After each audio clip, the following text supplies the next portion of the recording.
lot of confusion, so I had to bang down hard on the gavel. Things coming.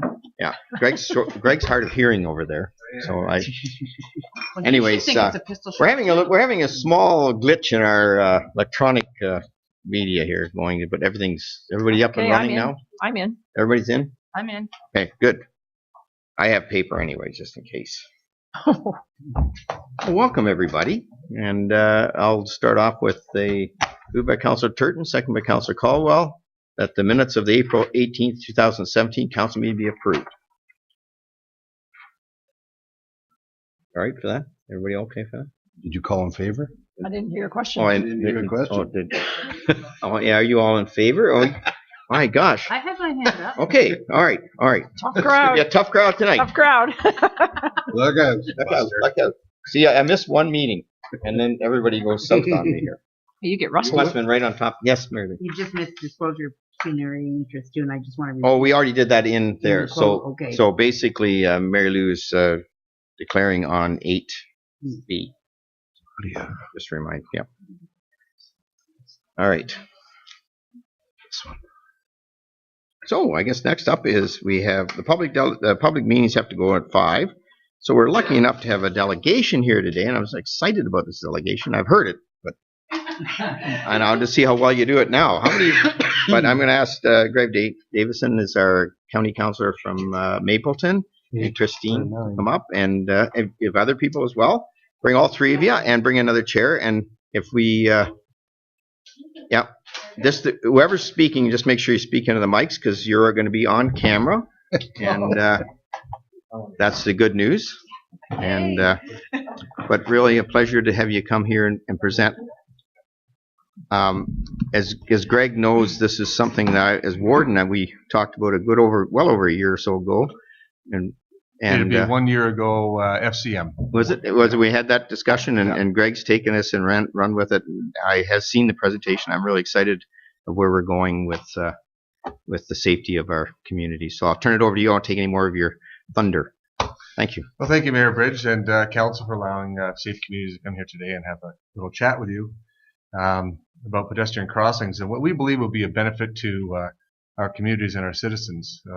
As the Mayor said, I'm Greg Davidson. I'm County Councilor, represent Mapleton Township. I'm also co-chair of the Safe Communities in Wellington County. Just give you a brief overview because I know that probably most of you don't know or everything about Safe Communities.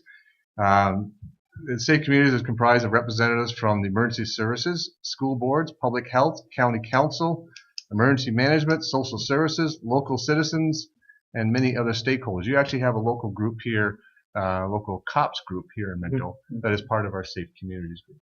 And we help fund their little programs that they do here. We have an executive committee, a leadership table. We have 3 priority groups as well. Safe Communities was established in 2013, and with 3 main priorities that we have, slips and falls being one of them, motor vehicle collisions, and intentional self-harm. And we are primarily funded through the County of Wellington through the Police Services Board.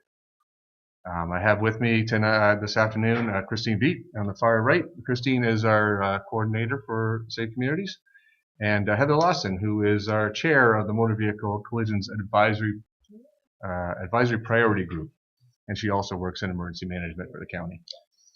I'll let the 2 ladies take over from there. Okay, awesome. Can I get the next awesome? Okay, so yes, I'm Heather Lawson, as Greg just introduced. I'm the chair for the motor vehicle PEG. I also work in emergency management up at the county museum. I'm going to get right into it. So here's the first slide showing a crossing guard with pedestrians. Well, Wellington County roads do not even compare to larger city statistics. We need to be proactive in keeping our vulnerable road users safe. Pulled from the Wellington County Population Employment Forecast 2011 to 2041, our population will grow to 132,000 in 2036, from a meager 90,900 in 2011, meaning more cars and more vulnerable road users. In January 2016, new legislation came into force.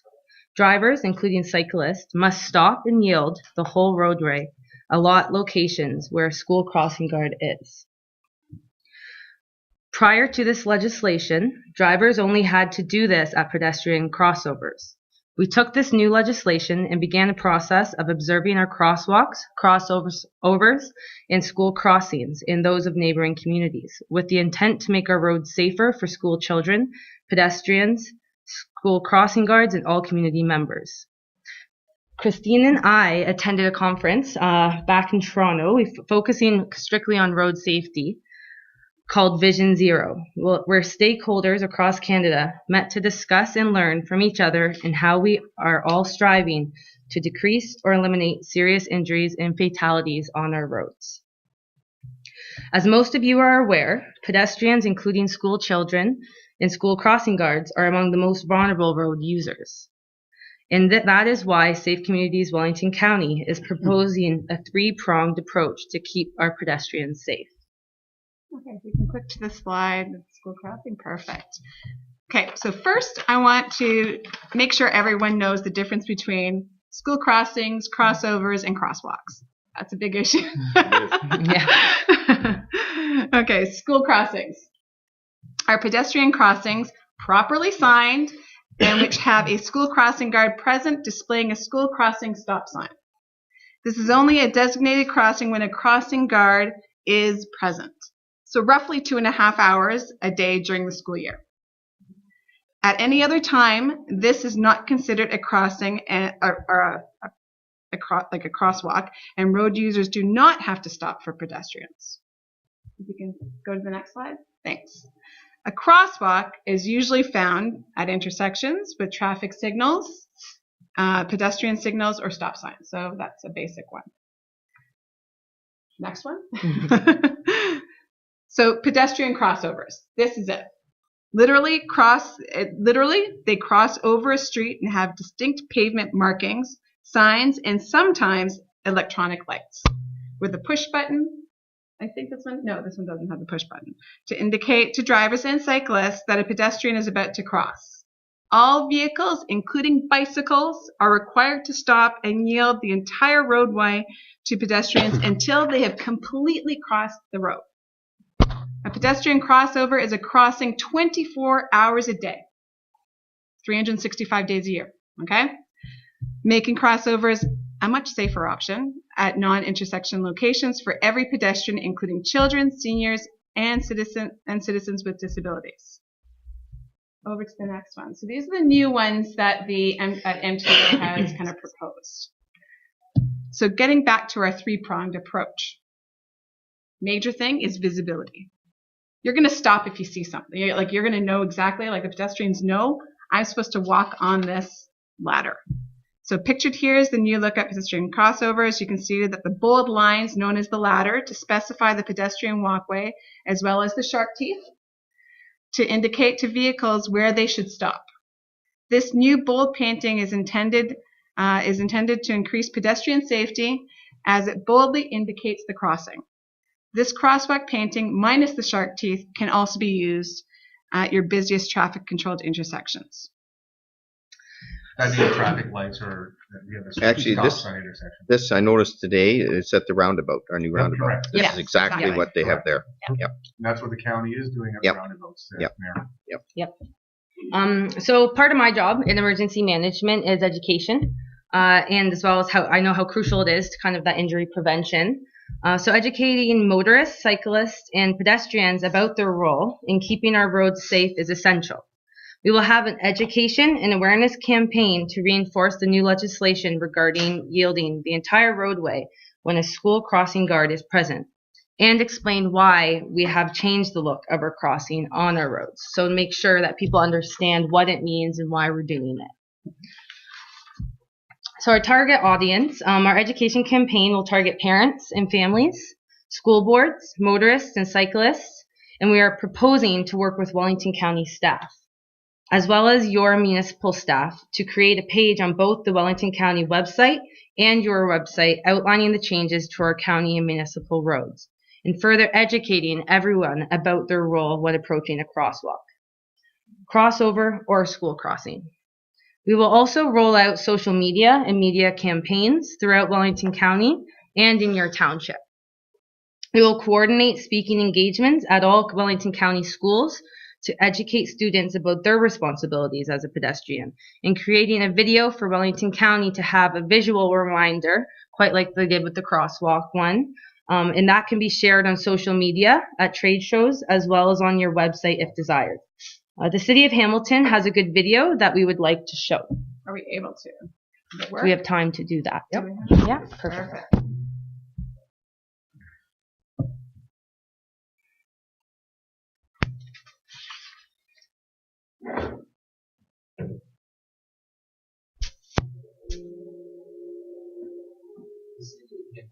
Installing new type of pedestrian crossing that will make it easier and safer for pedestrians to cross the street. When approaching a pedestrian crossover, drivers and cyclists must stop and yield the right of way to pedestrians wishing to cross. Crossovers are identified by specific signs and pavement markings. Markings indicate a clear place for cars and cyclists to stop, as well as a place where pedestrians are to cross.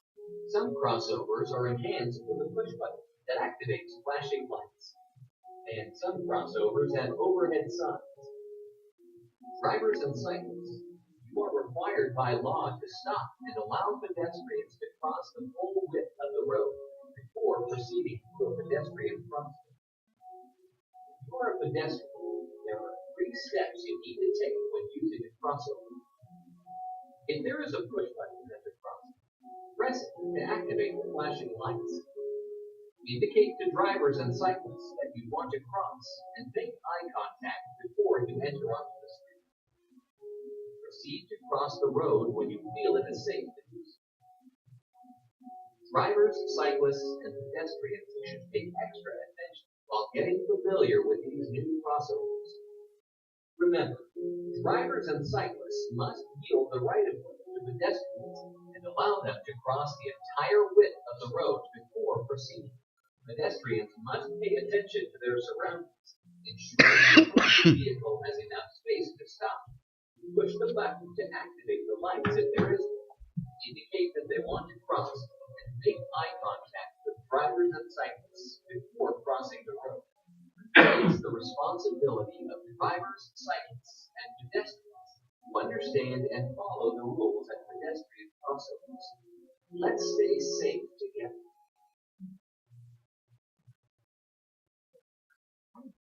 Questions? Thank you, Mayor Bridge. So the onus is really on the driver and the pedestrian.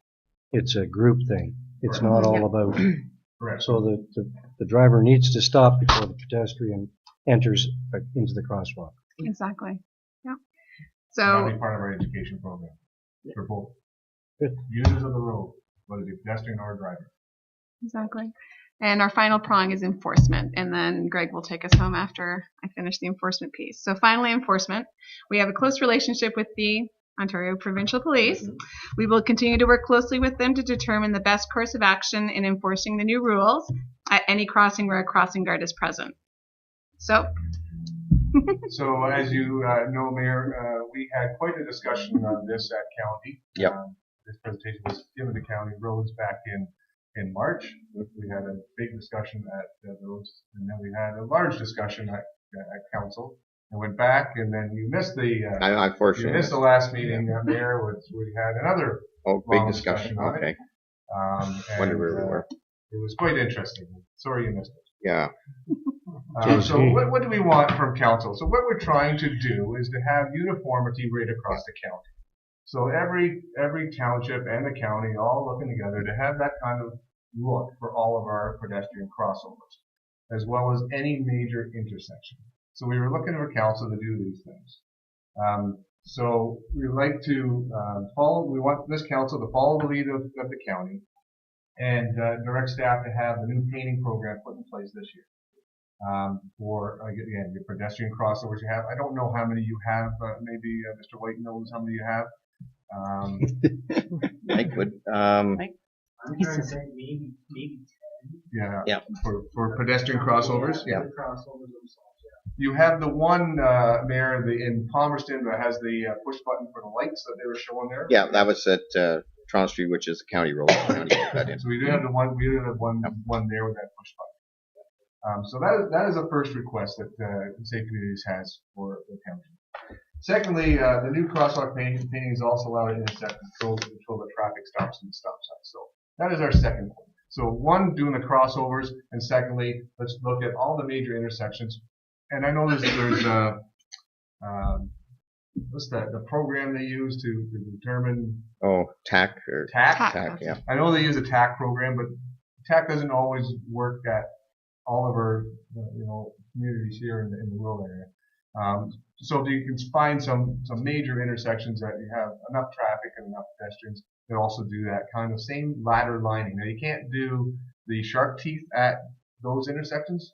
That's only meant for pedestrian crossovers, and that's what the look we want. So secondly would be look at those intersections that you have. And thirdly, we want council to look at designated school crossings down here. And I don't know how many you have designated school crossings in town, or how many crossing guards that you might have. 4. 1. 5 with guards.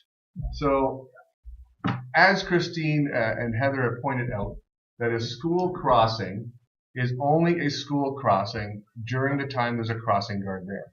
So there is no police enforcement for a crosswalk school crossing when there's no crossing guard. So in other words, it's nothing. So in the summertime, it's just a piece of the roadway that has a couple signs and lines, but it gives a false sense for residents using that. And we all know that school crossings are used quite often for kids and residents to cross the road because they're near schools where kids go to play anyway. So what we're asking all the townships to do is to remove all school crossings and change them to pedestrian crossways. That way they are a safe passage 24 hours a day, 365 days a year. Why the province came up years ago with 2 different crossings, I don't know. I talked to Inspector Lawson about this, and we're both of the opinion that it'd be much better for all of our community members to have pedestrian crossovers and no school crossings. It doesn't mean that you can't have a school crossing guard still at these crosswalks. You can. It just gives that extra layer of safety and security if you do. I know there are some townships also looking at the fact that it's very difficult to get school crossing guards. And if you have one go down sick, you don't have anybody for that location. That way, this pedestrian crossover will also add that extra bit of security. So we're asking that all the townships and Mayor, we came to your township first. We're first. Okay. Since you were the one that initially put this in my brain, I know. We come to you first. Good. So we look at this, and this is not something that just came out from the mayor and I. We've looked it up. We've talked to other people. This idea of removing school crossings and making them into pedestrian crossovers is endorsed by the OPP, Public Health, EMS. So it's not just something that Safe Communities wants. We have all those endorsements, and school boards are coming on board as well. They see the safety. So this is what we're trying to do throughout the county. Questions? Mr. White. Some of ours are on connecting links. Right, that is a difficulty, yes, sir. So I didn't hear the MTO in your endorsements. Correct. Paint it like this. Are we going to have an issue with them? On connecting links? Yes. Sir, I don't know that answer. Okay. Well, that is something that came up the county as well. We have the same problems in Rockwood has put the connecting links. That's the same problem. Like Arthur Street just down here. Yeah, we will look into that. I mean, the whole idea, and when we had this discussion a while back, we talked about it because we were getting issues at the time, and as Council knows, in Palmerston there was an issue about the safety of people getting across. We had the one in Toronto Street because of a disability, a person with a disability that needed extra caution to get across the road. So that was in our. But when this came up in January when they changed the rules, I said we have to get to consistency because the problem what I find is there's all kinds of different looks to crossing all over the place. And when I'm a driver, I'm going, oh, what am I supposed to do at this one? I'm not supposed to do it that one. And so I like the fact that we've come up with the idea that we're going to make them all what I call crossovers. so that at least they're there. And whether some have lights or some don't, depending on traffic volumes and all that, and TAC gives us that information. I agree with Greg somewhat, is the fact that it doesn't totally give you the thing, but it gives you some leeway. And so on county roads, are the county going to cooperate on these? So as the county... Did I miss the last No, meeting? you I'm sorry. didn't. So what the county is allowing, if you want to make everything a crossover, if it's on a county road there, once it is done, they will continue the painting and upkeep of that area. Okay, So if you wanted to put in a crossover, and I know that Mayor Driscoll's looking at this in Drayton, putting it in to replace, there isn't one right now, but we were told that once it's put on the county road as a crossover, that the county will then pick up every year to make sure it's painted properly. Through you, Mayor Bridge, I'm deeply concerned that the MTO is not on board. Well, we'll deal with it. And well, I've dealt with MTO many times before, and that has there been discussion with MTO? We have not. Oh, okay. Through your mayor. Okay. We have not had a discussion with MTO. MTO allows you to do either pedestrian crossovers or school crossings. The connecting link issue is something else. We cannot change what the provinces want to put in place. No, the reason I asked that is the legitimacy of the signs. Okay, so once you put the crossover, and I love the idea, is that in order for enforcement on that, then it has to be provincially accepted. And we've looked into the signage, and it's all under the you have the Highway Traffic Act as well as you have Provincial Offences Act. Well, not when it comes to signs. The Highway Traffic Act and what they do for the roads, different things that you're allowed to do on those, different guides. Yeah. This is the design standard. Design standard guides. Okay. Yeah. So it's in the design standard guides, and there's 15, 20 books of those, but we've actually researched those. So the ministry, the information is there of what you can do with signs, and it is allowable to make pedestrian crossovers as long as it meets certain criteria within distance between the traffic controls and everything else. Correct. So you can put those in place. It doesn't say anything in there about replacing one with the other. It's allowable to put up the pedestrian crossovers. It's allowable to put up school crossings as long as it meets the criteria, and either one is interchangeable, is what I've read in that guide. Okay. Yeah, we'd have to look into that, Ron. But I think there has to. Concept-wise, yeah, we can do the county roads. We can do our own roads. Yep. And it's a connecting link roads that there would have to be a discussion with the province on. You can do your own roads. The connecting link ones are something the province would have to be in Parliament. Oh, okay. I think I got my answer. So it's up to us to deal with MTO. Correct. Okay. On connecting link roads. On your own roads. On connecting link. That's strictly talking about. We'll have a couple of those for sure. Yeah. Just a couple questions. Wondering, like when you have the new crossovers, is that just Wellington County's Safe Communities idea of a crossover, or is that an Ontario-wide new crossover? It is Ontario-wide. It comes from the MTO. Okay, I was just making sure we weren't making a fourth kind of. If you go to a lot of communities, you go to a lot of communities, Councillor, this is what you see. So I took a tour. You go into the city of Cambridge, you see these crossovers. You go to Waterdown, you see these crossovers. Okay, perfect. We have them at our roundabouts. We don't have them much elsewhere in the county, and we are proposing that we do that to make it consistent. Okay, super. And can I ask another question? Thank you. So the video that the city of Hamilton had done, like my understanding is that Wellington County Safe Communities wants to make a video as well. Make a video or ask permission to use theirs. Yeah, okay. That's a pretty good video. That's an excellent video, and it wouldn't take much renovating to make it a. Sure. Right. Okay. So you're on my trail of thought. Okay. I don't like to reinvent the wheel. I just didn't see any reason. I just didn't see any reason for doing that either, because I know those are very expensive to produce, and you may as well. Well, I'll give them credit. I'm pretty sure they'll let us use it. Yeah. Okay. Perfect. Good. Other than that, I just want to say this is great, Greg, and I'm sorry I wasn't there to defend you at the county council yet. But it was long in coming, and I think this is a good step forward. And the biggest problem with this, we could easily do the lines and put that out there. That was never a concern. I mean, we could have done that. But without the education piece, without using Safe Communities as the person that goes out there and talks to everybody and educates people on what it's all about, it wouldn't work necessarily. I mean, it would help, but it wouldn't be the necessary thing. So I think working together and doing this is a great plus. And thanks for coming here first. And I think I can say to the staff from the council that we're certainly going to look into it seriously and get our, I don't know what's in the budget or not, Mike. I know we had some painting in there, but we'll figure it out. I don't imagine it would increase the cost. Yeah, so we could work to get this done this year. I think that we can make that commitment. On the enforcement side, Mayor, just so you know, Inspector Lawson is quite in favor of changing everything to pedestrian crossover. Yeah. Enforcement-wise, it's much easier for the OPP to do that. And exactly, and that makes it makes their job easier, and it makes their crossing guards safer, Correct. which is my biggest concern. We've got some crossing guards that they're not real quick on their feet.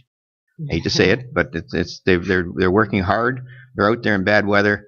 Whatever we do, make it safer for them by all means, and that way the OPP can enforce it quicker, and that'll get out there quickly too if people are starting to get.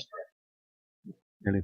I just want to know, how are you going to educate? Like, how are you going to promote the video and the new crossovers to the public?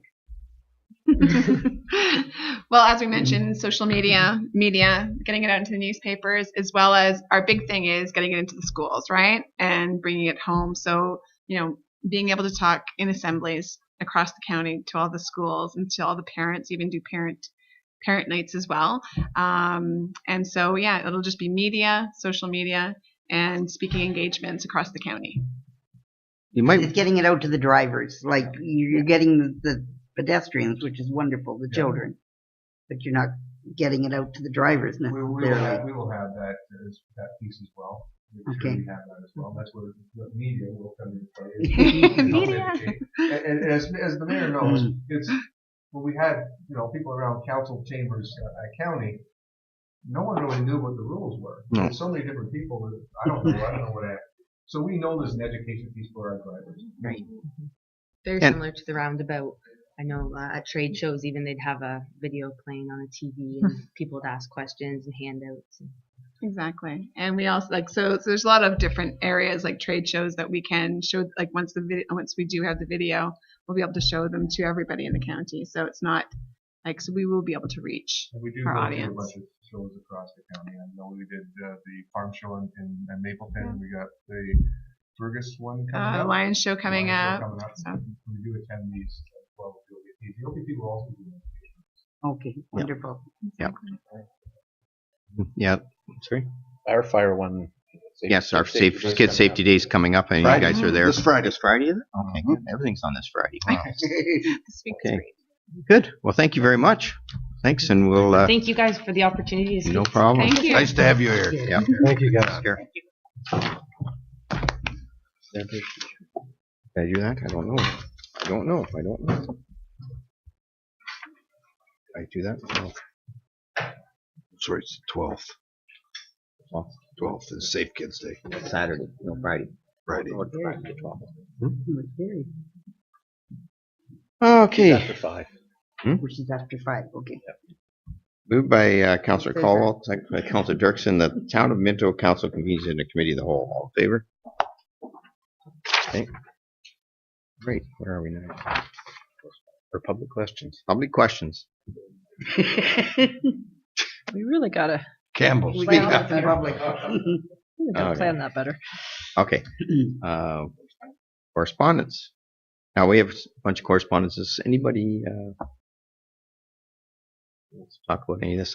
Yeah, Mary Lou. I just wanted to congratulate Mayor Bridge on being elected chairperson of West Ontario. I know. That's a Thank great you. honor for us as well. And Well, it's a bit of work, but I think we've got a good opportunity there with West Ontario. So looking forward to it. I've already done quite a bit of work when I was away on that one. Okay. And did you want to bring up anything on the schools? On the The school ones? We supported them in the past. Isn't there something on Moratorium? Yes. moratorium. Oh, yes. Thank you. I after discussion with at the department heads as well as other municipalities, I truly think that there needs to be a research and organizational skills applied to school closings and I don't believe there is such a thing as a clear strategy right now, and so I would support a motion to ask for a moratorium on school closures until they come out with a clear strategy. Have we not already done that? We've actually supported that with a couple other ones, but I know AMO has got a working group on school closings, and through Roma. But you're asking for us to send a resolution off? Oh, okay. Because we've been just supporting the resolutions that have been coming to us. Correct. If I may, as I recall, we also talked about whether we wanted to have our board rep. Oh, yes, and I that was the other suggestion. Thank you for reminding me, CEO White. I think it'd be wise to have Mr. Bruce Sheik come and talk to us about that very thing, and so it would give us a clear understanding on what, because it's like the old post offices and whatnot. I believe the decisions are already made before it ever goes to a public meeting, and that's difficult to fight once that occurs. So I would make a motion that we invite Mr. Bruce Sheik to attend a information session for the council. Councilor Turton, all in favor of that? And I agree, and I think one of the things that we have to be very careful about, and we've been seeing it in Markdale, I mean, kudos to Chapman Ice Cream wanting to put $2 million into a fund. Yeah. But it's a slippery slope we're living in here, because remember that going forward, somehow we ended up with that unwritten 10% rule on hospitals that sort of never got written. But if we don't have put 10% of local money in, we don't seem to get any action. So are we going to go that same way with schools? I'm concerned. I'd love to have Bruce here and talk a bit about that. And I totally agree with the deputy mayor. There's a difference between economics in schools and social economics, what it's all about. Because what do you put the value on social economics? Where if you're closing down a school and now you're going to have 1,500 kids go to a bigger school. Now they've added 3/4 of an hour both ways on their bus trip. I mean, what social impacts does that have? I mean, from a dollars and cents, you might be able to prove out from an accountant's bean counter approach that you save X number of dollars. But what's it do to the overall population? What's it do to small communities, because they lose that and they can't attract businesses and everything? And I understand why Markdale and Chapman's and all that have gone so hard and fast on this stuff. And I've had lots of discussions with those local mayors in some of those areas where they're losing population base, with the opportunity that population base could come back. And once that happens, there's no school anymore, or now those kids are busing an hour. I really think that the government has to put a better handle on, as you said, Ron, these decision making that could be happening behind closed doors we don't know about, and by the time we get into a public meeting, that's already done.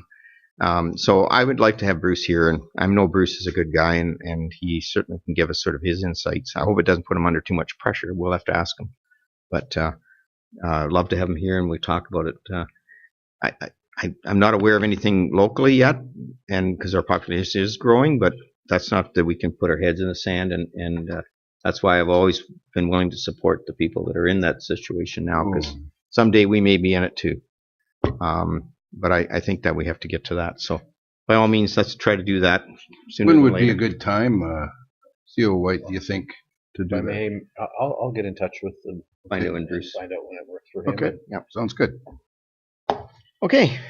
Anything else on the correspondence? Can I have a motion to accept correspondence? Moved by Councilor Caldwell, second by Councilor Anderson. All in favor? Good. All right. Next item.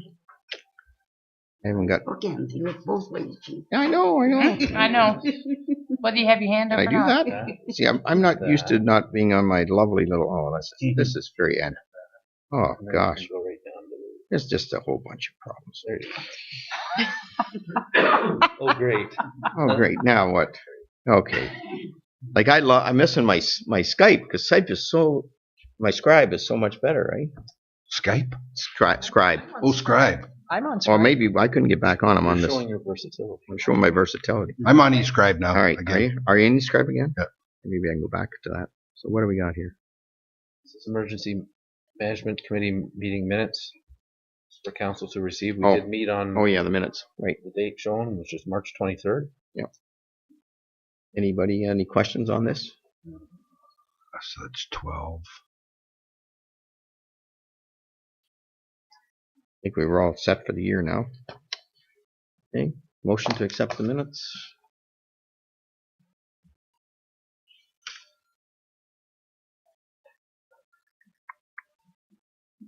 Councillor Dirksen? I'm going to save you. I know. I'm waiting for you to finish reading, I guess. Councillor Caldwell? All in favor? Okay, they're done. Okay, and the minutes of the Maitland Valley. Dave, you have anything? Yeah, sure, Mayor Bridge. I just wanted to say that I did vote in favor of the 2017 levy approval for Minto as well as Wellington North and Mapleton, and we have visited Wellington North and Mapleton as a Maitland Valley group, and they also have supported the levy for 2017. So thank you. Motion, Dave, do you want to make them? Yep. And motion Anderson, second by Councillor Anderson. All in favor? Carried. Economic Development Planning Meeting minutes. Oh, there's Tail. Belinda's off doing a speaking engagement, I believe. So bear with me. Yeah. Welcome All right, so I'll start with the Economic Development and Planning Committee minutes from April 13th. So just to highlight that Carolyn O'Donnell from the Workforce Planning Board of Waterloo, Wellington, and Dufferin showed us the Employee 1 survey results. So a copy of the complete overview is attached in your minutes. But just to highlight that 3% of the Wellington County businesses participated, but they would still like to grow that by 10% to be statistically valid. 571 businesses answered all of the questions in the survey. Of particular interest is that over half of the businesses reported having difficulty hiring, and over half said that they did not have enough applicants, yet not many of them were actually following the creative hiring practices. And just a little fun fact that Minto actually ranked the 3rd highest in number of participants out of all 3 of those counties. So yeah, good job for Minto. So I'll highlight a motion that was moved by Councillor Ron Elliott and seconded by Councillor Mary Lou Caldwell that the Economic Development and Planning Committee approve the minutes and recommendations contained within the March 6, 2017 and April 3, 2017 Hairston Downtown Revitalization meeting, as well as the April 5th, 2017 Palmerston Downtown Revitalization Committee meeting. We also have our new downtown investment folders that are complete for all 3 towns in Minto, so that's exciting, and we'll be showing them at the Mayor's Breakfast. It was the first one this Friday in Clifford. And we will be taking them to various real estate offices within Minto so that we can start distributing those. And they can be accessible for people looking to come to Minto to do business. And the committee also reviewed the structural grant applications. So the first grant was for the property at 212 Main Street, Palmerston, owned by 2444877 Ontario Inc. With Gurmeet. The structural component checklist for this property is also attached in the minutes as Schedule D. So there was a recommendation moved by Councillor Ron Elliott and seconded by Glenn Hall that the Town of Minto Council approves the structural grant for the property located at 212 Main Street, Palmerston for the amount of $40,000, and that was carried. And the second grant was for the property at 30 Aurora Street South in Hairston, which is owned by Maggie Coates. The structural component checklist for this property is attached to Schedule E in the minutes. There was a recommendation that was moved by Glenn Hall and seconded by Harold DeVries that the Town of that the Council of the Town of Minto approves the structural grant for the property located at 30 Elora Street, South Harrison, for the amount of $6,800, which was carried. So the approval of the structural grants as well as the facade and signage grants contained within the downtown revitalization minutes will leave $18,200 in the community improvement grant fund. So the next intake of structural grants will take place on August 31st, 2017. Next, the committee received an update from Belinda Whitgraham about the Elevate Agriculture project. So they have been linked with farmlink.net, who will be offering us the opportunity to have a regional profile on their website, which is exciting. And this would highlight farms in our area that are farm opportunities, as well as allow us the opportunity to post about our resources that we can provide here in Minto. And the fee to do this would be $2,500 per year.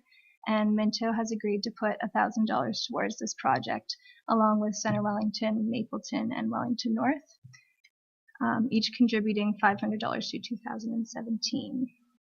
And so a meeting will be held soon in May to begin work with Christy Young on the development of our 5-year plan.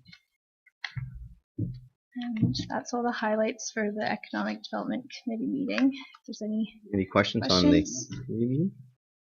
Good to see two facade structures, or one in Palmerston, which will get that corner property looking really nice. Yes. And it's nice to see that I think Maggie purchased her property in Scoopit, so she's going to put that in there. That's good to see that. Make it rentable. Yeah. Right. And now for the Cultural Roundtable minutes from April 24th. So exciting, this week, actually on Thursday, we'll be having the Northern Wellington Youth Connections event. So that's in partnership with Wellington North and Mapleton and Minto. So we have contacted extended an invitation to all of the grade 10 students from Wellington Heights and Norwell, as well as all of our youth action councils in the 3 municipalities, to come help discover what youth want and what they need and wish to see in Northern Wellington. So the Workforce Planning Board of Waterloo, Wellington, Dufferin gave us a grant of $15,000 for this event. So what we have a graphic facilitator, Wellington workers who are going to sit on a panel and explain why they came back to work in Wellington and the value that they see in coming to work here. And then we have 6 different sessions on all different kinds of kind of career paths and networking, resume writing, volunteer, you name it. So we're really excited for that. Taylor, do you know how many you're going to have now? We are at approximately 210. Excellent. Yeah, so wow. A big group. Busy. Yeah. So it'll be good. We also discussed that there's going to be a volunteer showcase at the Palmerston Railway Heritage Museum on Saturday, June 10th, 2017. And this will be to give the public an opportunity to explore all of the volunteer opportunities that are within the museum. So having more volunteers would really be key to keep the museum open longer once the summer students are done for the summer, so more so into the fall. So we're looking forward to that. And we also discussed that there will be, on Thursday, May 11th, there will be a Minto Community Groups and Event Planning session that's booked in the basement of the Harrison Library. So from 6:30 to 7:30, groups will be able to come and discuss various ways that they can network and cross-promote, and the Culture Roundtable will be giving a presentation on how they can help all these community groups. And then at 7 o'clock there will be another discussion on Culture Days and how we have plans to involve a lot more community groups this year. And lastly, we provide an update on the handcar races, which again is on Saturday, June 24th, 2017. So we just stated that the event's purpose is solely to raise funds for the museum, and that the handcar races and the Party in the Park planning committee were doing joint promotions for the event, since they're both taking place on the same day. And that's about it for Cultural Roundtable. we're looking to have a council team or The celebrity category. and car races. I mean, you can be a statistician for us. Sure. You won't be quite ready. Cheer from the You won't be side. quite ready, I Gene. don't think You're not so. saying? Okay, we can't get a doctor's note. I don't think I'm ready either. David's note. I David, lend we you should. splint. We should try to get a team in. We're hoping to have at around noonish celebrity teams, and we only have to do it once. Yeah. I think we're going to keep it low, just to save us all. Yeah. So And registration's live now. So if you yeah, go to registration's live, so we Railway want to get. Museum's website. Yeah. All the information's there, and Yeah. you can purchase registration. I'd just like to compliment you, Taylor, and Gabby. Yeah. Yeah, right. The Minto Youth Council coordinator, right? Yes. She's from Fergus? Yeah, so she represents Northern Wellington. She's out of Mount Forest. Yeah. Oh, okay. And you got some really bright minds there, and just want to compliment you on the work you're doing with those kids, and because there's nothing like what I saw developing them for the in succession planning. I think it's wonderful. Great. Thanks. I'll let them know.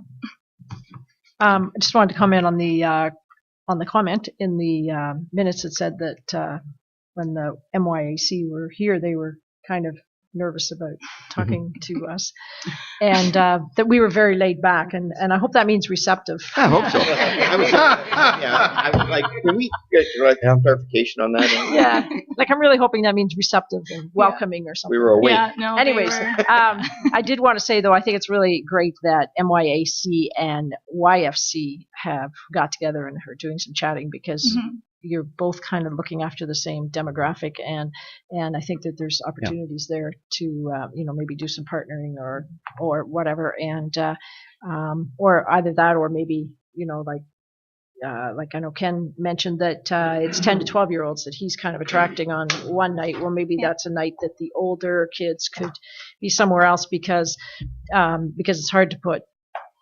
10-year-olds and 18-year-olds It's together. a wide age range. Right, Yeah. exactly. Yeah. So I thought that was a really great idea. Gene, did you? No, No. Oh, okay. Good. Yeah. Excellent. Thank you. Thank you, Taylor. Good job. We need a motion Not- to accept. yes, thank you. Both Council Turton. For both, is this For both, yeah, sets? for both, all together. Council Dirksen, all in favor? Thank you.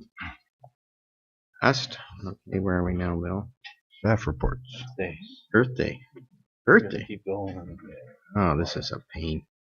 Ultra roundtable have a lot. Yeah, it does. Earth Day. Earth Day. Here comes Annalene. Back here. Oh, yeah, Earth Day. Thanks, Annalene. Good afternoon. Under old technology here. Yeah, my report today is on the 2017 Earth Day cleanup. As you know, Norwell Kelp students have been doing this for quite a few years on the Harrison walking trails, and they are again asking for council's assistance by having a donation of food for the barbecue that they provide for anyone that comes out and helps with the cleanup of the trails. It takes place this Saturday, May 6th. They meet at the IODE Park at 10 a.m. They do ask if you would like to come and help out. You're certainly welcome to come and help. But if you could help provide the food for the barbecue, they would be quite gracious for that. I'll be there to help. Yeah, I think barbecue. Are you cooking? You again, usually Dave? come and help barbecue, Dave? Then? Okay, I'll let them know. I'll try to make it too. I could cook. Well, It's in the middle of a park, so. It's not that it's a big deal, but to do the cooking, they have hot dogs, and I mean, Annalene brings everything, and it's pretty quick, and it's done very quickly. Yeah. Well, I usually eat about noon, but it's 10 o'clock. You're supposed to be there. 10 o'clock is to clean up, but it's noon that they eat, yes. Good. Well, it's a great thing to do it every year. It's super. Okay, see if you can make it. Be all there. Motion to accept. Councillor Anderson, Councillor Dirksen, all in favor? Thank you. And Bill, you're up next for Ann Street lot sales. Thank you, Mayor Bridge. Here we are. We have a tender later on to hopefully award reconstruction of one or two more blocks on Ann Street. This report is to give you an update on where we are with the sale of the first 3 blocks, A, B, and E.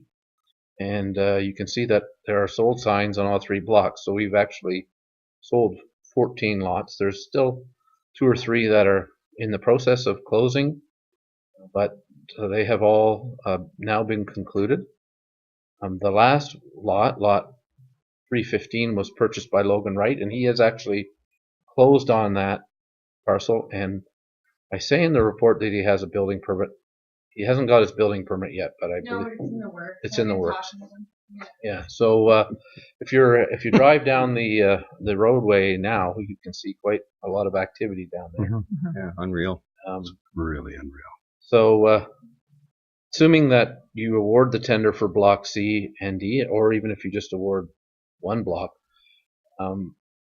what seemed to work pretty well last time was the bid process. Although in the case of lot 315 we only got 1 bid, we had 4 original offers.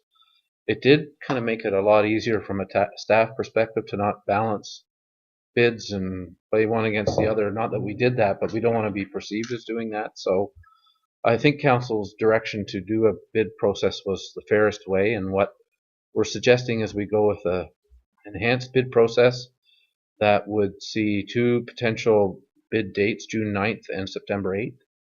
For the June 9th bid, we would be looking for people to commit to build or obtaining a building permit by November 1st. And the minimum bid amount would be $28,000. That would be the minimum. So price would be part of what we would use to assess. So if we had bids for more than the, say, 10 lots remaining, we would take the highest bid if they were able to comply with all the other requirements that are listed there. So what would happen would be, I would put on our website an email to the people who have bought lots before our bid form, and then they would submit that bid form noting which lot they're interested in, maybe 1 or 2 choices, I'm not sure. And then after June 8th, I would go through those and provide a report to you whereby you could give direction on which ones you wanted to negotiate agreement of purchase and sale with. And then we would go through the normal disposition process with those groups. So that's our suggestion to you. There's a little bit of background in the financial side of things that we paid $440,000 to settle a lawsuit to get these lots, and as well as the rail lands that are hopefully going to form part of our trail system. And if we sell all of these remaining 10 lots, we'll have at least generated about $600,000 in sales. Now, of course, that doesn't cover the servicing work to any great degree, but remember, we had to do servicing work anywhere on that road because there was lots that had water service in behind, and we do know also that ultra rib pipe has to be replaced. So, and then just looking at a bigger picture, if we talk about the Clifford ball field and the 2 other lots that were sold, we're looking at within the next few years having sold $825,000 worth of real estate in Clifford, which could result in upwards of 46 new homes, 24 within blocks A through E, 14 on the ball field, and 8 on the 2 Ann Street lots. So I know when we looked at that $440,000, we were a little bit worried about that, and we thought we might sell a lot or 2 over the next 20. It's certainly surpassed any thought I think we had at that time. If you add that in with the potential reconstruction with the actual reconstruction of Allura Street from one end to the other in 2018, there's be a lot of activity in Clifford, and going to be a busy place. So our recommendation that for block C and D we do a bid process with 2 dates, and that we look to start construction for bids that can start construction by November 1st of this year. That's it. From both dates. If I may, we'll see how it plays out. I might be back to you after the first one with a suggestion that we might the September 8th one we might take bids for a later construction start. Yeah, I think that would be. I'm not sure what might happen. We might get them all right sold in the first one. I don't know. That's right. I've now start to get emails and interest from people who who are coming from out of town interested in properties. So that's a good thing, I think. How do we advertise that, if I might? Very most. Just on the website? Our website? Our website. Right? Right. About a year or two ago, the chief building official and our business and economic manager went to a builders forum, That's right too. and they prepared a bit of a publication on the lots. And I know we got a number of inquiries out of that. And then it's just been, many of them are local people, so they've heard about it over the media or in our discussions or in the paper. And then, but we haven't listed them. And I guess it would be an alternative to list them with an agent, but I think we can work with a bid process this way. I think so. And my commission's a lot less. Big time. Or our commission, because everybody works on it. Yeah, that's right. Any other comments, questions? I think it's a great news, and as we go down further and we see the other where they're actually looking at what the costs are, good news there too. So I think we should just do this right now. One more question. When I was going through this, so the actual number of lots on C and D is 10 or 11? There's 7 in Block C and 3 on Block D that front on Ann Street. Yeah. If you look at Block D, there's one that fronts in on John Street. Oh, okay. Okay. When you look at the topography out there, it's actually fairly steep in that block. So those lots likely won't be as deep as A, B, C, or E. Otherwise, we'd have to do a lot of earth and tree cutting and earth moving back there. So those lots will be about 100 feet deep, but they'll still be big enough to have semi-detached on them if people want to do that. So that would comply with our zoning. Frontage should still be 66. 66 feet 66, wide. right. So big. That's still pretty good. Still a big lot. Okay. Motion to accept the report. Councillor Caldwell, Deputy Mayor Faulkner, all in favor? Good. Thank you. Next up, Bill, it's you. Mayor Bridge, this report is just to talk to you a little bit about some of the staffing issues that we're challenged with this year. Start out the report noting we've had 4 maternity leaves since 2013, and this year we've got 3 more, wonderfully. So yes, our first one begins in June.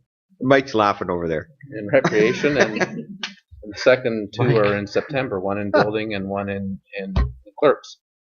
So we've got a mechanism to deal with the leave in the recreation department. It involves a lead hand moving over into the administrative side to get some exposure to that, and then backfilling over at the Palmerston Arena. That lead hand will still be giving higher level operations support to the big things going on in Palmerston this year, so we won't lose that resource. In the clerks department, we had a summer student that started a little early for us. We kind of imagined that something might be happening soon. We were able to extend the contract with that individual who has demonstrated a high ability and brings excellent qualifications, and she would be returning to graduate studies next fall in 2018. So that will take care of the leave in clerks. Our last one in building is in the office here now, is a challenge as well. The biggest thing that I know I will miss, and I think in the department will miss, would be the planning work support that Stacy has taken on over the last couple of years. It's certainly been appreciated from my perspective and others that she is able to do that. The inspection work that she does, our hope is to cover it, of course, with the chief building official, but our Cam Forbes, our bylaw officer, is also going to take some training to try and to qualify to do some of the inspections. Building inspectors have to have certain qualifications under the building code and have to pass certain tests, so we just can't send anyone out to do that. So that will be how we'll try and cover that. But the person that we get to fill in the building side of things, we're going to try and find someone with a little bit of planning experience, or at least the aptitude to help us with that. And we would post for that to commence after Stacy leaves in September. So that's how we propose to take care of the wondrous events that are coming forward to us in the next few months. And then get rid of that chair. We're almost to a baseball team. We're almost to a baseball team. We had a curling, what do they call it? Foursome, and now we're up to 7. So a couple more, we'll have enough for a ball team. Well, it's another reason to keep those schools open. Exactly. If we're doing our part. Yeah, the town of Minto certainly doing its part. Town of Minto's doing their part. Just a little word, a couple of other things that come out of it. We talked about Public Works a little bit in the summary report that the staff did, yes, a couple meetings ago. And as of now, our suggestion is that we continue to go without filling that position for now.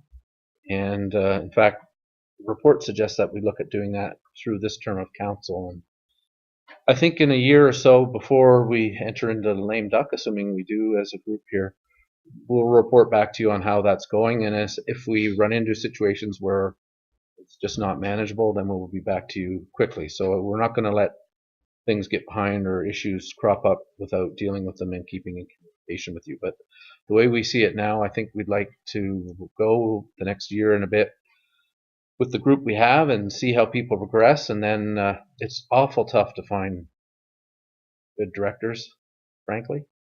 And you know what, in a year and a bit, who knows where we'll be internally, whether we'll be able to do that or not. So I think it's just wise to keep things open for now, and that's our suggestion in that area. Last but not least is central booking, which has been going on now since January. We have not resourced up, for lack of a better word, on that. The work is kind of moving around. It's some more work in administration, some work is changed in facilities, so we got to get a handle on that, and we'd like to report back to you in June. I'm concerned that we have a few pressure points that may mean we need an extra half-time, but we need to quantify that and build that case and show you that information to see whether you're comfortable for it. And that could be something that you would look at budgeting for next year if you feel it's warranted. But it seems to be working pretty well. The staff are working together. I think the two managers are doing extra work to sort of support each other and make sure we move through it in a transition way. I'm not sure if you've heard anything from the community about it, but I've had no issues raised to me that it hasn't worked. So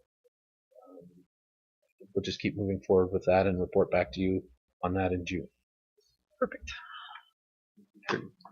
Yeah, I'm reading here that there's nobody retiring for 5 years, and I kind of like that.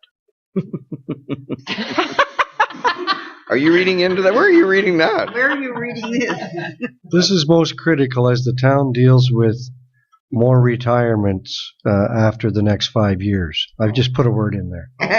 Oh, I see. Okay, I'm going to say, you get a different report than I got. Omitted a word. Omitted a word.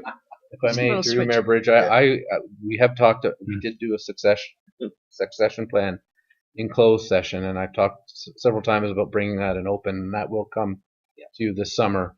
The reason you do a succession plan in closed is you're talking about each individual employee and talking about how they perform and what their potential is. So we don't really want to be talking a whole lot about that out here, as fun as that might be to read about.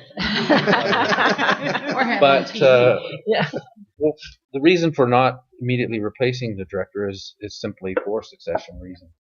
Mm-hmm. But if you look at the way our demographics are here, we have a bit of a peak here where 3 or 4 or 5 may go in retirement in the next 5 years, and then we'll have a long period of about 10 or 12 where we have a group of people who are in their 30s and 40s now. Well, they'll mature, and then I think about 3 or 4 terms from now, we're going to see 20 people go within about 5 years. So we want to start planning now. We'll be able to get through the blip of 3 or 4 in the next few years, although there's some good people that would be going. We're lucky to have a great young workforce that we want to prepare to have it be ready for the next step.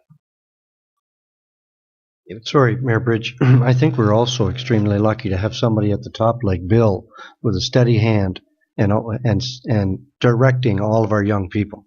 And I think that's really important, and it needs to be pointed out because that's pretty well what's happening. Mm-hmm. So thank you, Bill. Yeah, I think we all agree on that. And I know, Bill, in your in your plan for this year, you're bringing back that succession planning document to us. So the council knows that as well. So it's good that we're bringing that back. And I think eventually, without putting names into the slots, I think we should have that in public and be able to say we're marching on, and this is where we want to get to. We just, again, you have to be careful with plugging names, obviously, but certainly we can give a ground print or blueprint for the public so they know that we have an action plan in place. I think that's great. Super. Okay. Anything else? Motion to accept. Councillor Anderson and Councillor Caldwell, all in favor? You're in the bookend thing, hello. Okay. Okay, what do we got next? Oh, Building Stacey. inspector. Here she comes. Mr. Mayor, members of council. My first report tonight is in relation to a severance, part lot 21, concession 5. Winger is the owner, 9035 Wellington Road 5. I did make an error, Judy, sorry. It's actually a single family dwelling on this parcel of land, which is just undersized as per our zoning bylaw, reduced agricultural provisions.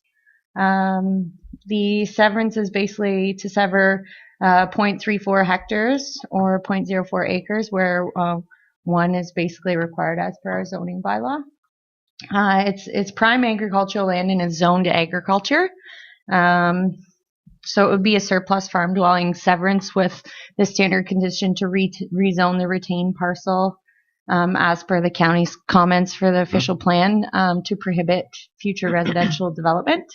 There's a single family dwelling, not a semi-detached, on the proposed severed parcel. The reason why it is a bit smaller is the retained parcel, they'd like the existing laneway back to the sugar shack there to be on the retained agricultural parcel.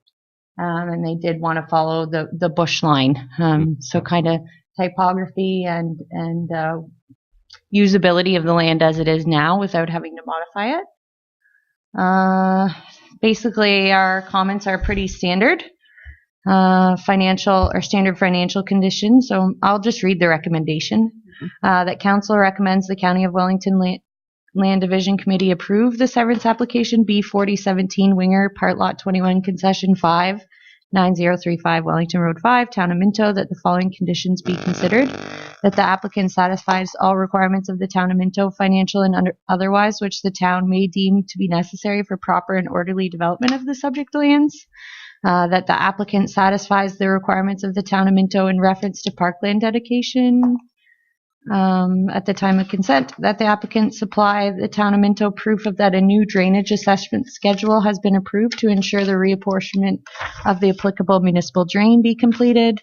And that the applicant obtain a written statement from the Town of Minto confirming that the proposed lots and associated land uses, buildings, and structures comply with all the applicable requirements of the zoning bylaw. So there will be a required rezoning application or a minor variance.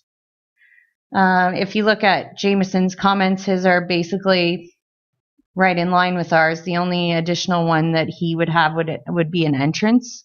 And as you can see on the aerial photo, the entrances are already existing. So, right. Questions? Yeah. Is this just tidying up a previous severance so that it complies with? No, I'm this is a new. Little bit confused on. Oh, sorry. This is a new severance application. Okay, that house is already severed, correct? No. Oh, okay. That's all one parcel. That's why I was reading into it. Yeah, this is a new application. So as a result of the new lot creation, there would be the zoning. For sure, because I know why that house was built there and so on and so forth. So it actually is just tidying up. It is. Yeah. For the applicant, probably. Absolutely. So yes. Okay. Thank you. Basically, just to answer that, it's basically a surplus farm dwelling now. Exactly. Right? It's not needed. Exactly. So I'm just wondering about the MDS. Will the house, like I know the house when it was on the acreage, it wouldn't be an issue with, it wouldn't limit the production facilities across the road at the farm, Right. in the barn. Is that barn still able to be used?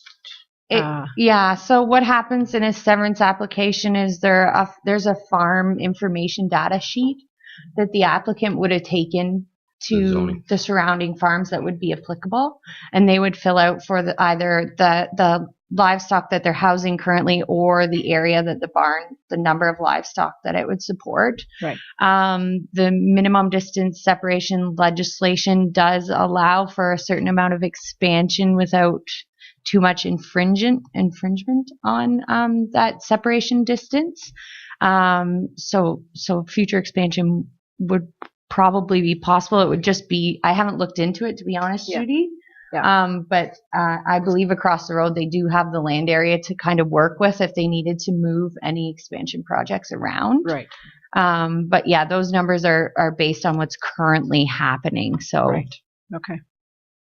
And that has to be done when they do the zoning change. So no, when it goes to land division. It goes to land division, the farm data sheet, and I guess the safety net there is that the farm across the road would have got notice of the severance application, and the applicant would have had to approach that farmer in order to get that. Same owners, so. Okay. So it should be, I was going to say the same ownership, right? So that's why so if they're planning on. Yeah, hopefully they thought of that. Okay. Yep. All right. Anything else? Motion to accept the report. Deputy Mayor Faulkner, Councillor Turton, all in favor? Very good. Thanks, Stacey. And I would turn it over to Councillor Caldwell. And the Finance Committee only has one item on the agenda tonight. Wow. The approval of accounts. All right. We'll make up for it next meeting. Yeah. We'll bring lots. And it's a relatively small one, too. Early in the construction season, so no big invoices yet.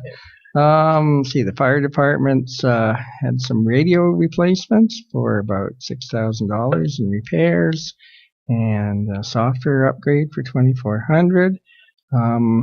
As Taylor mentioned, we've got our new investment guides, and we hired a designer to improve them for $2,200. Wastewater's got a sampling device for $9,200. And we're into cutting trees if you're driving around, so we have another $8,700 there, and $9,600 equipment repairs. So just basically repairs and maintenance this time. Does anyone have any questions or comments? Yes. Oh, no. Okay, then the recommendation is the Council of the Town of Minto receives the Treasurer's report dated April 28th regarding approval of accounts and approves the Town of Minto accounts by department for March and April 2017. The bridge, seconded by Councillor I was a little quick. All in favor? Nervous. Just likes to get a motion. I'd like to get one motion in. Just make sure I'm here at the meeting. Oh, it's on tape. That was easy. That's easy. Tax rates next time. Oh, tax rates next time. And I turn the chair back to Mayor Bridge. Thank you. And I, David, I'll turn this over to you. Okay, thank you, Mayor Bridge.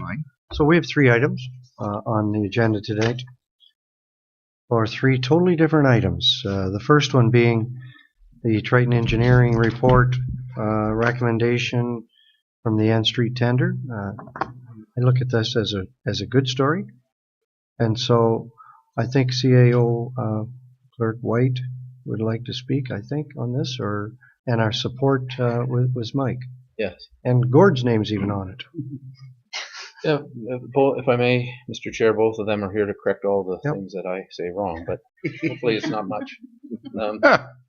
We had budgeted 310 to do Block C, and I was talk at budget, well, do you think we should do both blocks at the same time, and now that the contractor's there? So the tender was worded like that, and quote came back in, although we only had one bidder, the price came in at $371,000 for the work. We thought it might be upwards of $510,000 for both blocks. So while there was only one bid, the Moorfield price is excellent. Now they did the other three blocks, so they know what they're into there, and so we're confident that they can do the work very well. With the engineering chunk coming out of the budget for this, we would be slightly over $400,000 to do this work. We're proposing that use land sales as the source of income so that we don't impact on our rate or our borrowing. And I kind of went through the land sales we have out in that area so far, so we would need another 90,000 or so to do that. Now, I put a lot of detail in here about how much we had in sales and so forth, so you would be reasonably comfortable that we should be able to achieve that, because remember, there's 20,000 a year funding that first purchase to settle the lawsuit, so we're taking that out of land sales. But by the time you take that out, the 36,000 for the Clifford purchase at the corner of Elora and Allen, and this 90,000 for servicing, I still think we'll be able to fund all our obligations, so, unless Earth changes and we don't get any offers. But I'm confident that we'll be able to do that, and we would be able to close on these certainly in the next year or two to get our revenues in. Good. Thank you. You guys want to add anything, or we have questions? Gord? Yeah, I'm just saying that even though our debt in the last 10 years, our building is going so much in advance in the forecast, we will have taxpayers and water and sewer customers, so we'll be able to generate some more revenue there and have enough to not only service today, but also definitely the next 10 years or so. So it's all working quite well. Contractors ready to go. Questions? Sorry, Dr. just on, Colwell. I'm sorry. Just on what you were saying there, Treasurer Duff, we borrowed the 440, correct, to pay off the lawsuit. So are the land sales going to pay off that debt? Yes. Oh, okay, because you were saying about financing for the next. Well, see, we borrowed over 20 years, and that's for it. So you know, saying you're money to us per year, and we're Right. trying to go. Now we've got 14 months and another 7. In that case, we can't pay the loan off early. Oh, we can't pay it off early. Okay. So we have to pay. So we're trying to, okay, taking the sales and closing the services now, but we will have other revenue streams that help us. It's again, low interest and spreading it over 20 years. If I may just add to that, go ahead. The treasurer talks about it from a cash perspective, and I imagine in my mind that the money from the land sale sits and then he puts it in each year to pay it off. But you know that's not exactly how it happens. I think the idea is I wanted to give you some comfort that we're going to have the land sales for sure, and what the treasurer is adding on is we'll also have the revenue from these other things to make sure we can meet our. Mayor Bridge. Well, and that's, I was going to add the fact that when you figure that we'll have how many homes at the end of this, like 25, 26 homes that we're going to be getting taxes for. Right. So, and the nice thing, I forget what the rate was on that, but it was pretty small. I think like 2 something. 2.6. So, we couldn't, even if we did do what Bill wants and put that into a little honey pot somewhere, we wouldn't make any interest on it. We're better off to use it, like the land sales as we get them, and to do what we're doing. And because we're not generating that kind of revenue. We're borrowing to do this. Yeah. And because we're going to be, with these people having to build right away, they're going to be coming onto our tax rolls right away, or within 2 years, depending how impact goes. I don't want to go there. Yeah. Well, Okay. that's all good. Good news. Other questions? Everybody understands then that the recommendation is that the council receives the CAO clerk and treasurer's April 26, 2017 report, Triton Engineering Reconstruction Ann Street tender, and the quotation Moorfield excavation of $371,865 to service 2 blocks between Allen Street and Nelson Street, blocks C and D, be approved with additional funds needed to cover the project's costs coming from land sales. Can I have a mover and a seconder, please? Deputy Mayor Faulkner. Councillor Turkson, all in favor of the motion? Against? That's carried. So, is there any way we can get Triton maybe to, like they have an office in Harrison, right?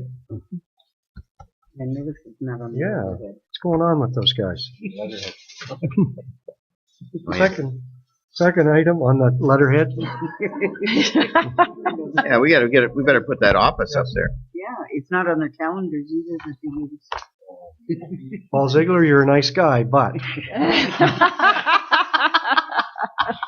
So the second item on the Public Works agenda is the RFQ results for the backhoe, and Mr. Mike McIsaac, our road foreman, is going to tell us about this. Yes, It's a good news story as well. Yes. We had an RFQ close on April the 12th for a new backhoe, replacing our current 2007 JCB backhoe. We received 4 competitive prices from reputable dealerships across the board here.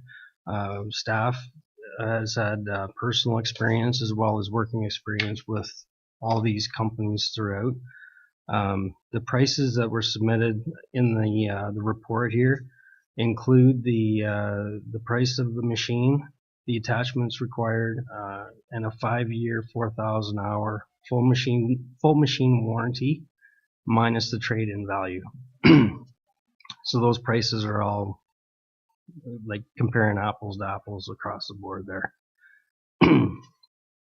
We've had staff has previous knowledge and working experience with our current JCB backhoe. We did have some trials and tribulations along the way with them, but the advanced equipment have come a long way with their serviceability, increasing their capability to maintain our equipment, and the service level.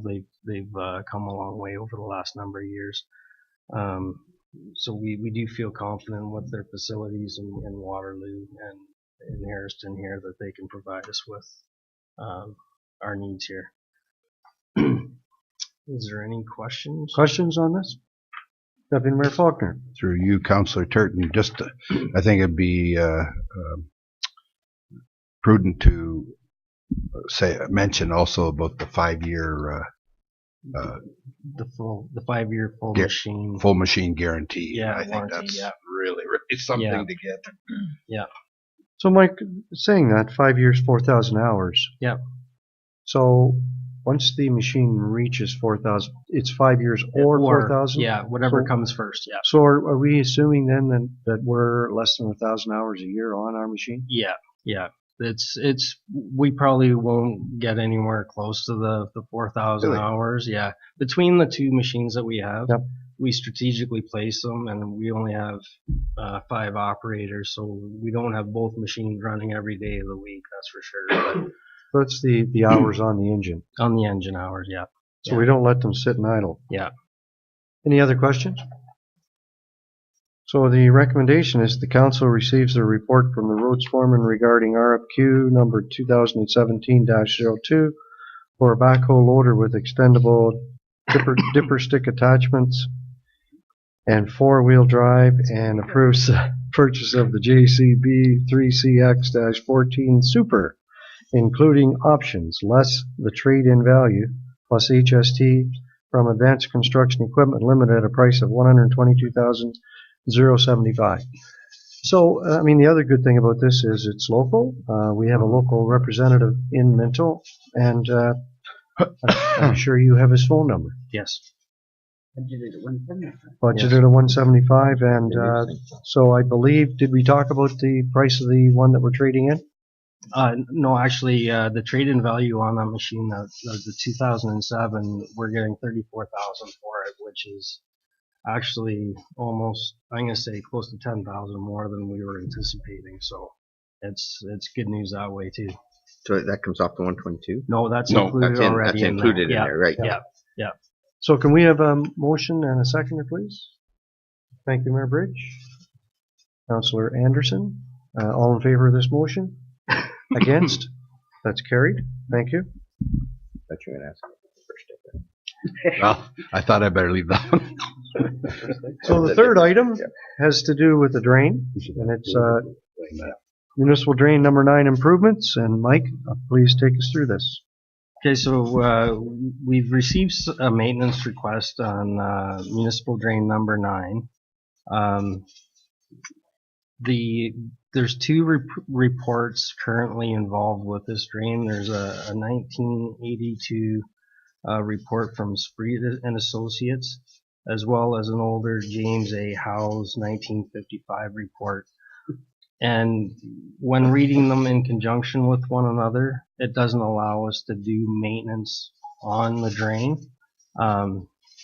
Just in the wording and the way they have it laid out, one report doesn't take in effect what the previous report is done, and then the previous report doesn't take into consideration what the future ones would do, kind of thing. So we had a meeting with the landowners that are currently affected by this municipal drain last Friday, and April 21st, and all the owners were in favor of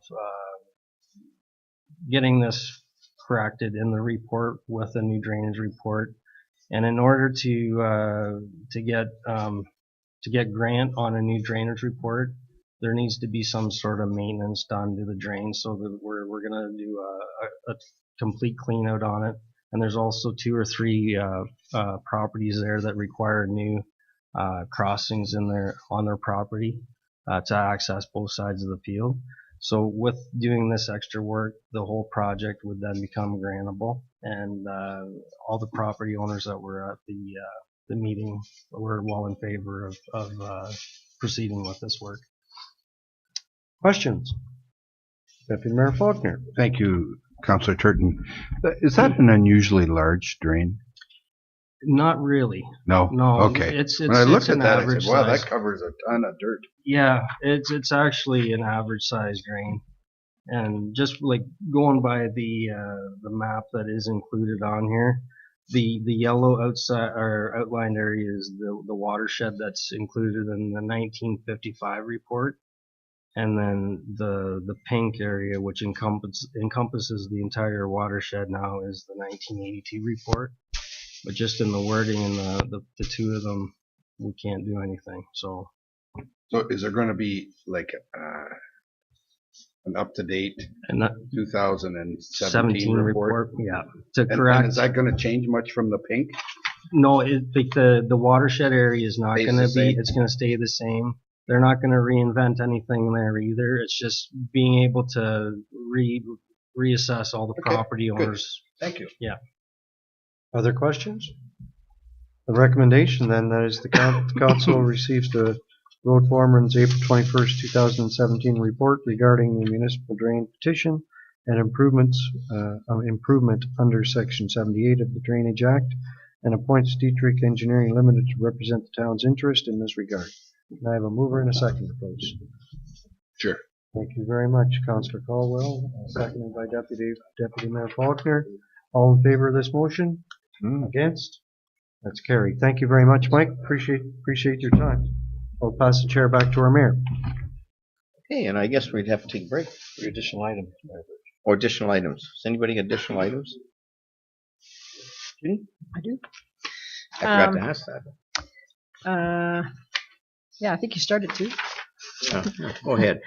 I was just going to just make sure everybody's aware. You may already be aware that the Groves Memorial Community Hospital project is they've chosen their contractor and so on, and I cannot believe the amount of work that goes into getting all the T's crossed and the I's dotted and so on. Anyways, it is slated to be, it's going to be built in a Boyne, beautiful setting, and it's slated to be completed in 2019. I know it's not in our municipality, but certainly the 3 hospitals in Wellington County all work together very well and closer than they ever have before. And so if, for instance, you need a CT scan, you may well be sent to Fergus for that. Even now. So that was the one thing. And then I just wanted to mention about the trees for Minto. which I'm sure everybody else had on their list too, but I got asked first this time. So I get to tell you that the 5,000 trees disappeared in 2 hours flat. And I think they all went to good homes. And the weather's not very conducive to doing anything else, but the trees really like this if you can get them in the ground. Get them in the ground. Excellent. Thanks, Judy. David, did you have something? And then Meredith?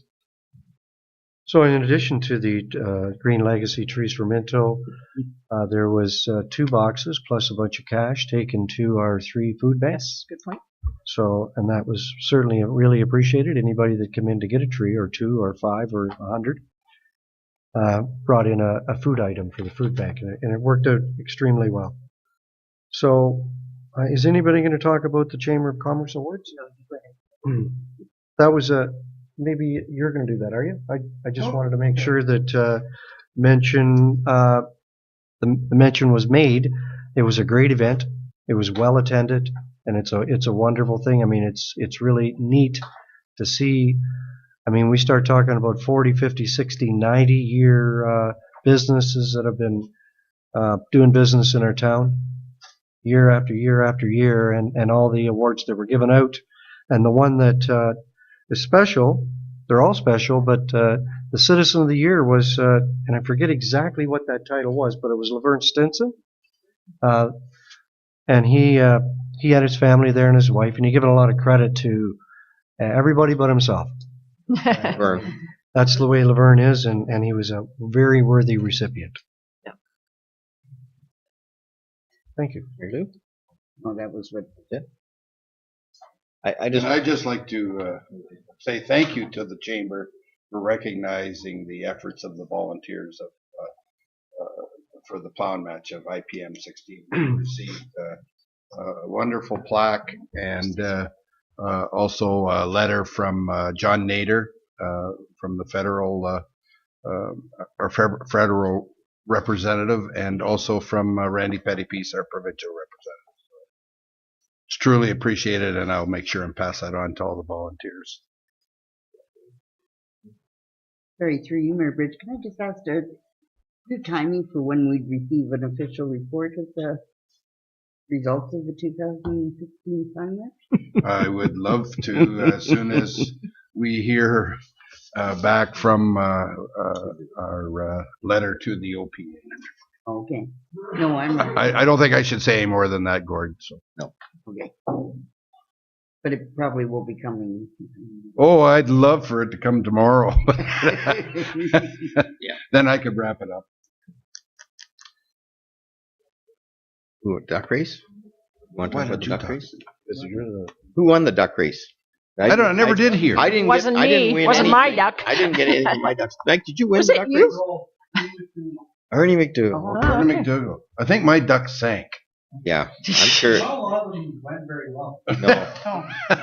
Really? Yeah. The wind was blowing against That's the a ducks Against swimming. the ducks. They're swimming up the They hill. were swimming upstream. Oh, that's always the tough one. Tough day for the ducks. Should have turned the race around maybe for this year. I want to know that we didn't have anything. C.O. White and Terry and myself did not have anything to do with the starting, where they started them, or the travel of the ducks. Okay. We just stood and watched. And cheered, no doubt. And cheered. Oh, cheered. Well, I know I had a few ducks. I had a few ducks in the race that they must have ducked out because I didn't get any money coming my way. It's good they had a winner. Yeah. And I just. Oh, you want? Well, I was just going to say something about the volunteer dinner. We didn't chat about that, but yeah, we fed 170 some people in 20 minutes flat, I believe was the. Yeah, quick. It was really fast, and a big thanks to Annaline. Yeah, you bet. Oh, I'm going to forget. Annaline, Quinn, Mike. Maynard yep. was the guy in charge up there at the community center in Clifford. He did a fantastic job for us. Is there another staff person I'm missing? No, it's him. Lori. Well, Lori, but Mike's the only staff person. Mike was a staff member that was there. Okay, somebody was taking. Yeah. Anyways, I'm not sure who all, but anyways, and it was. So it was great to have all that assistance to help set it up and so on, and it was great working with all of you in a practical sense rather than always a governance sense. So Ditto. And I guess I just want. Still speaking to each And we're still speaking to each other. Yeah. And I guess I just want to sum up. I really appreciate the staff and the council stepping in. When I booked my trip down to see my grandkids, the problem was their birthday is the time I had to be there. They're 4 years old, twins in Pasadena. So I was gone for a lot of these events, unfortunately. But I knew I had the great team here, and that you guys stepped up to the plate. And I kind of watched you from afar. I could get on the internet and see what was happening. I was getting the notes back about the volunteer dinner, the awards nights, and there was so many things that I missed. And I thought, yeah, I feel kind of bad now. But you know what? It's such a great team here, and you guys just stepped up to the plate and you did everything for me. And I'm sure that nobody missed me. In fact, that's probably why you served everybody so quickly. We missed your wife. Yeah, Miss Sue. I know a lot of people miss Sue. Our other grandkids were missing Sue a lot. I don't know. But it was enjoyable. But they don't have any rain down there. They don't get rain, so this was kind of nice to see the rain. I think I've seen enough now though, and we can maybe stop it. I need to see some sunshine. Sunshine would be nice, and that's tomorrow. So, anyways, we have a bit of a break before we get into the 5 o'clock, so everybody can take 5 and go out and go from there. So when they come back, I think Pat is going to be with her. So okay, we'll do them, and then we can do the motion into committee. Do you want to try and log you in here? Yeah. I don't know your password.